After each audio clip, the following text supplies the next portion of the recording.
Hey guys, and welcome to a new video. Today it is time to show you the progress basically from the last couple of days since I finally got my celestial hideout after 377 shaper runs in a matter of 4 days. It was a hell of a grind, but now we're here and this is my new hideout. I call it the Awakener'S Sanctuary just because the Awakener is going to be the end boss of 3.9, the Conquerors of the Atlas, as far as I know. And he's a rat, dark, bloody themed dude or dudette, whatever. And yeah, this is how I came to the idea of this hideout. And if you're an old Diablo player, this is also a theme that I wanted to build in, you know, Tyrell going in Act 4 in the Chaos Sanctuary, where you're gonna defeat Diablo. So it pretty much looks like this, so I'm going to take the role of Tyrell here. And yeah, this is my hideout. And first of all, I want to put this video in a certain parts, actually. First, we're going to take a look at the hideout itself, what were my ideas. And then I'm going to show you certain parts how I made this hideout, because I will not make this hideout public. There is like two major reasons for that.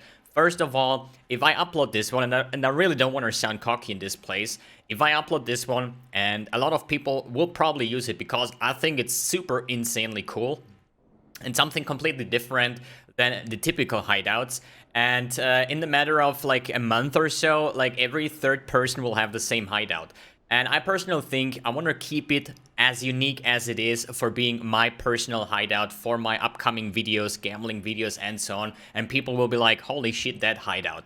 Still, and for the second part, some of the MTXs, especially those red doors here, they are bought in the shop, okay? So they cost money, those blocks here. And this is the second major thing why I don't want to make it public, because the majority of people will probably say, oh my god, I'm not going to spend my money on these doors. Okay. Still, I want to go over at certain parts how I built, for example, this lava looking like a meteorite floor, these stairs inside the Headhunter map device, and so on. So as I said, in the later stage after the showcase, I want to show you guys how to make stuff like that so you can build it into your own hideout. Okay, let's take a look. Spawning point would be over here. Not really sure if this is going to be the end version of the hideout though, but for now it is, and I want to keep it like that. So basically, the Celestial Hideout comes with 4 different areas here where you have the portal, and I blocked them off with some big rocks, so you cannot get over it, you cannot jump over, you cannot see what's behind. So we are really left with this center piece here for my hideout. It came up like a bloody prison, more or less, and I love symmetric stuff, okay? I really love symmetric stuff, and this hideout is probably the least symmetric stuff. So if we take a look at the minimap here, or at least at the map, you see that every side is a little bit different than the other side. And this was very challenging to actually make it symmetric, to make it block-like I did it right here. So you come into the hideout, we have here some nice blood-stained floor here. And here we have our map device with the Headhunter on top of of something here, which looks pretty cool. If we take a look at the maps here, so if I just open a map so you see what kind of portal it is, we are having the Bloodguard portal effect, and I personally think this merges it so freaking well. It just fits perfectly. Every pixel is on the perfect space, and this just looks insanely well. So as I said, this is the Bloodguard portal effect. So let's close this one again. It's actually really hard to build something like this to actually have access, because if this pillar is too big, you cannot click on the map device anymore, because the map device is basically, if we just edit this one and maybe I hit the map device is just like this, okay? So if you build it too big around it, you cannot click it. So you really have to work properly here to actually, that nothing looks over it and it's completely hidden here, so it works out the way it does. Alright, so next one on the list, we have here Yun and Alvar.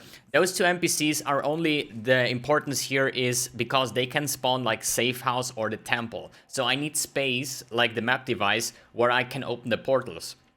That's why I have Yun and Alvar here for the temple and so on, and it will open up like this, and I have access to it, and it's not going to be in our way if we're just randomly mapping. We have here to sell Sana here, so we can really browse through our maps without, with still having the temple open or the syndicate without worrying too much.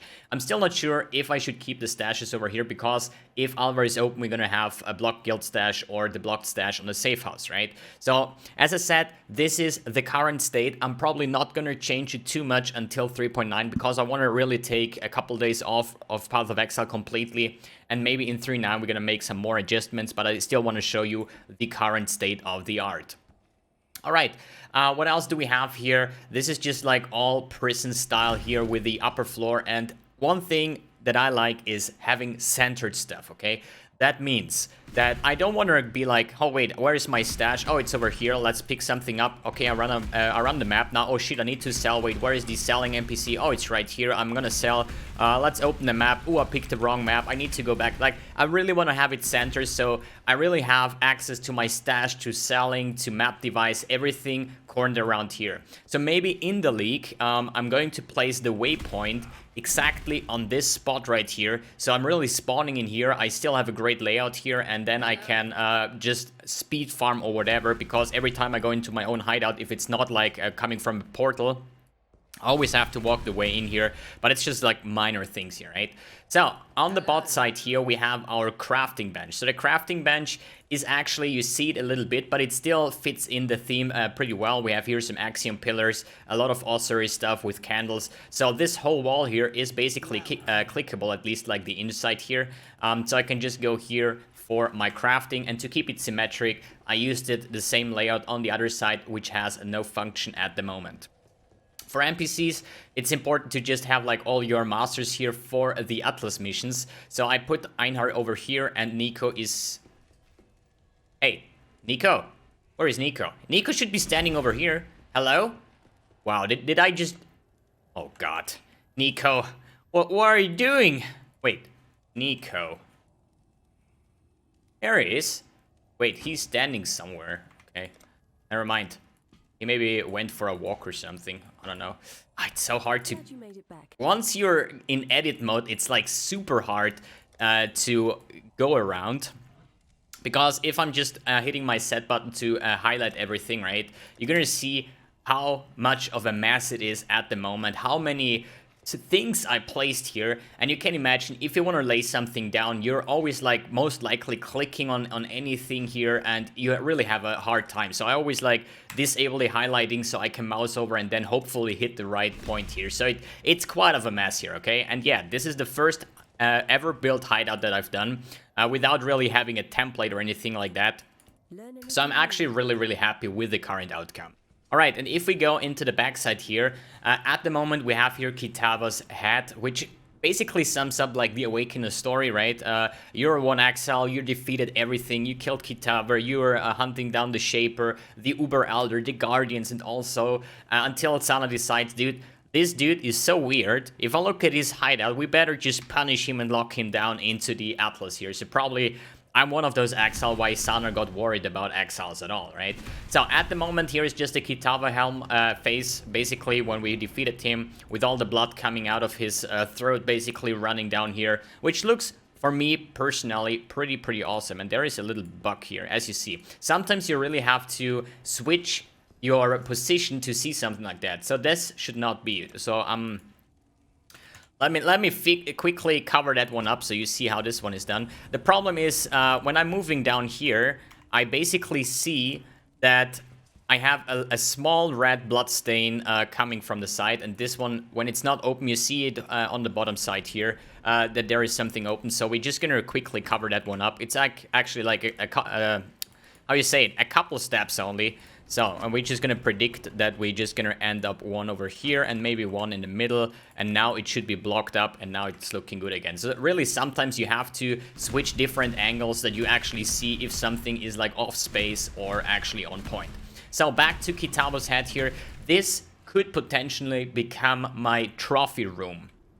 The thing is, I do have the challenger trophies from the past couple of leagues. So if I put this one here like trophy, let's take this one, or at least like Legion League, for example, where I did 40 of 40, or actually the current one, the Blight League. The problem is, if I place this here, it has so much lightning that it just ruins my kind of dark theme, okay? So I actually want to have it somewhere where I can see it, or people when they come into my hideout. But as soon as I place a couple of those, and I have like 5 or 6 of those already on 40 of 40, it just loses its dark theme, okay? So that's why I haven't placed those 40 of 40 challenges yet. I might even put it in the back here so it doesn't really disturb the bloody dark theme over here. Alright, other than that, it's a pretty simple hideout, although just my personal thing here, I think it looks fucking awesome and I really love it, and I'm super happy with the current outcome. And I'm later going to show you the process of what we've been through. Alright, so this is it basically. There is nothing too special. All the other parts are blocked off, like left side, bot side, right side. We have our prison here with a map device, stash, everything cornered here. We have our crafting bench, and then maybe potentially in the future we're gonna make a trophy room in the backside where I can highlight like a pile of golds and stuff like that. You know, you're an Exile, you're like pretty how you say, successful in hunting items and stuff, and at some point you're gonna get rich and you just have your trophy room locked in the backside, so it doesn't really disturb from the other things. Alright, this is the current hideout. Let's take a look on the progress. So I have here a couple of progresses. Wait, first save this one. So the first hideout that I made was actually this one on stream, and it actually had the same theme, right? You have like this dark floor here, everything is perfect, here's some rocks, and then the cathedral basically is built into the center here. But the problem here is, for me personally, it is too small, okay? So it is just like this small area where I can actually walk through, and once you have your NPCs here and maybe the Alva portals and so on, it's just like scuffed, okay? So then on the version 2, what was that? That was actually the first try to make like this dark stairs here that I will go over later on. And I want to make a big front wall so we can actually have the entire back here as our hideout. So I placed all these tombs here, making a floor, covering up the left, right, and top side with those walls here. But I wasn't really too happy with this kind of result. The problem is you cannot get rid of this golden circle here, okay? So if I delete a couple of those, you see that this is actually the baseline of the hideout, this golden fence, and you cannot get over it. And this is a problem with my dark-themed hideout, which is all like dark, red, bloody, you know, shadows and stuff, and then you have like a golden fence in there. It just wasn't merging, and I didn't like this actually floating tombstones here. Which comes up to the next one. I need to walk out here before I lock myself down. Number 3 was just like removed walls, so just see, this is actually just like a fail example. Number 4 was then this layout here, which is basically based on the current version, but I had some more space over here. So I was covering the left side here, also the top side, and on the right side as well, which was quite nice. So we have like a really big layout. But the problem here is it's just not symmetric, you know, like this side looks other than the other side here. And on the top side, it's also a little bit weird. We could actually just make it a little bit smaller if I catch this one here and make it like this and close it up like that. Could be also a possibility on both sides. But one of the problems here, if I, for example, here I put the fence together, like on this part and on that part, so it merges up on the top side and I can still move through, okay? On the other side, I had this one here, and as soon as I started to move the fence here to line up perfectly with the other fence, I couldn't move through. I could jump through, but I couldn't move through, you know? So your character is stuck, and this is because this part is smaller than the other part. So it looked actually pretty cool, but in the end I said, like, you know what? I need to have it different. I need to have it more centers, and in the end I probably don't even need those side parts here. And this is how I came up with the idea, with just making everything centered. And we have our here, number 5 is some earlier stages, I think, yeah, without those walls. And then in the end it was the number 6 here, with the final hideout, where I just put like lock this one in, build a wall around it, and still we have a lot of shaper background, and now it's still centered. We have room for all the portals, and now I personally really like the last version here, and this one is the one that's going to stay. All right, let's talk about, since I'm not going to make it public, let's talk about how I made stuff like that. So if I just reclaim all, this is the baseline of the hideout. Pretty simple here. So first thing, the floor. So I use these rubbles, crypt rubbles. You need to check where you can buy them. There is a website. If you go to, wait a second, Hideout POE DB or something. Yeah, this one. I'm gonna link it in the description below. So here you have every single thing you can use here, okay? So if I say like, okay, I'm having here the crypt rubble, I'm just going to search now for the crypt rubble, and you see I can purchase it on Alver. It costs 720, so it's pretty cheap, but this is how you can do it. So I'm just using mostly crypt number 1, 2, and just move them around a little bit, and then just overlaps them, and you can put them on the side here so they're standing into the galaxy basically. And then sometimes I'm using the number 3 to cover up small spaces. So I would say I would just like quickly make some layout over here so you see how I get the lava in here. So just pushing them completely random over here. Most part is number 1 and number 2. So let's put this one over here, that one over here, just like walk around like here a little bit, or at least like rotate them. And in the end, just use the number 2 to cover up the big spaces. And if there is still like something left, you can just use number 3 or number 4 to cover up those small spaces. Are we just gonna do it fast forward here? Basically, I'm just going to quickly make like here some more, here some more, and then we should be fine. So here's some more. Here's some more. And sometimes, as I said, even if it looks okay in the current state, if you're walking, you see that sometimes the floor is shining through. So I'm taking number 3 here, for example, or even number 4. Doesn't matter. As soon as it's dark and has the same layout, you're fine to go. Okay, this would it be. God, my perfectionism doesn't allow me to just skip it. Okay, so we have here our floor, and the entire floor is made like that. So, and then we have the summoning circle. The summoning circle is basically just like, yeah, Gintaras themed thing here that you can move around. And I'm using number 5.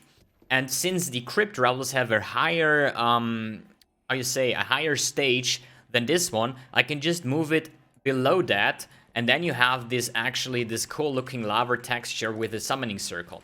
So you can also like rotate that like however you want it. But I always check that I just covered up the end part. So as you see here, here is perfectly fine. Here shines a little bit through, absolutely no problem. But this one is a little bit disturbing. So I'm just taking more crypt rubble and trying to just overlap a part of that red circle so it doesn't look that massive, okay? So we don't have like a sharp ending here.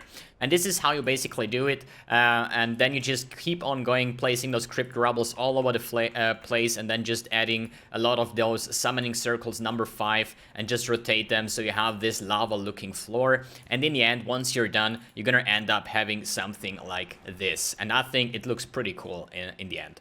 So, let's talk about these stairs. I'm using a lot of these cryptoms. So basically how this works, you need to have a built-in stair already. So if you have just like a flat hideout, you can just overlap them, but you will never get any kind of stairs going on here, right? So you need something like that. And if I just move those one to the side here, you're gonna see as soon as I place something on the top layer here, so I'm moving up, and as soon as I'm at the middle part here, it goes on the stair, I'm now having a stair, okay? So this is how you do it. And then you keep on with the next part, you just move it up, and then you see I have another stair here perfectly, and then you just walk your way up. You just need to see that it aligns perfectly with the other, and this is how you can make a stair like that. And then you just have to really like min-max basically, and try to make the width with the stairs so all the stairs look kind of the same. It took me like 2 hours to make this kind of stair over here, but in the end I'm like happy. It's all like symmetric and stuff, and I just see that there is one freaking off. See that? See that, dude? Holy moly, dude. If I, like, there's so much, every time I'm in the hideout, I find, like, small spots that are not perfectly fitting. So, we have to get this one, probably, actually, just thinking, how can we place that one? So, we're just gonna delete it for now, fuck it. Yeah, now this is a little bit bigger. Oh god, I'm gonna fix that later, fuck it, dude. Alright, so now you know how to make the stairs, and the floor itself is basically all of those tombs here. You're just gonna have them aligned here, and this basically makes up your floor. Perfect. So, for the next part, probably what you'll be interested in is the floating blood lava that I have here in my hideout. It's basically the same setup as the bricks on the floor here, okay? So what that means is I'm having here a bunch of tombstones, or at least, yeah, let's say a bunch of tombstones. And then I just basically put them a little bit on the side. So I'm having like, a rail here, right? So this one. Okay, then I'm using blood. It's called the pooling blood, and this is just like blood on the floor, right? I'm usually using number 12, maybe 14, and then I just place it below the tombstones because they are actually higher than the other one. It works the same with the summoning circle, okay? So what you do is, if we're gonna make it quick, just a bunch of like, number 12 is the biggest one. Maybe somewhere here. So now we have our blood going through. So, the next thing is, and this is something I built in because this looks like too dark for me, so I'm also using the summoning circle, and I put this one on the bottom side, as well as the number 5, okay? So, here I just place it below the tombstones, and this one will be covered off anyways from the tombstones, but this gives me this slightly red, glowing blood style that I used in the entirety of my hideout. So if I import this one again, you see that all of these, there is a bunch of summoning circles laid below it. So it looks like a shiny kind of blood, which I personally really, really love. So what else can we talk about? The Headhunter map device. I found this one as a tutorial. I think it was Derok or somebody that used that, but still I'm going to recreate it quickly just to show how it works.